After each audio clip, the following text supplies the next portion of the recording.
Alright, let's embark on setting up a virtual lab environment.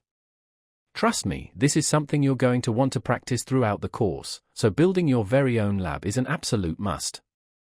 Now, when you think of a lab, you might picture some mad scientist in a white coat, frantically working with servers, gadgets, and beakers bubbling away. But nope. This isn't the world of physical, dedicated servers and network equipment. Instead, we're going to do everything virtually, because, let's face it, computers were practically designed for this kind of thing. And don't worry, I'll guide you through the process of building your virtual lab step by step. It'll be your lab, and here's the best part, the cost of all this? Zero. Zip. Zilch. Just your time and a little patience. Now, let's chat about the requirements. Before you dive into setting up your lab, you'll want to make sure your system is ready for the task. We're going to be working with virtual machines and some tools that can be a bit resource hungry, so here's what you'll need. First, your system should be able to handle at least 2 virtual machines running at once.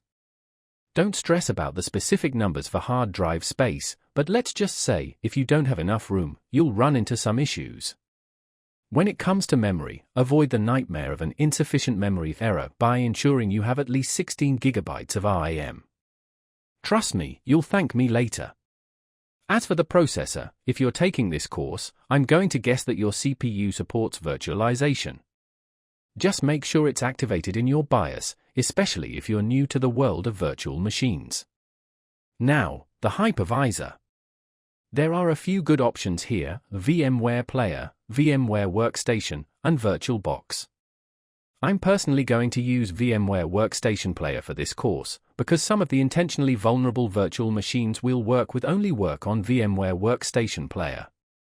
Yes, I'm talking about those special VMs that let you really put your skills to the test. Finally, internet access.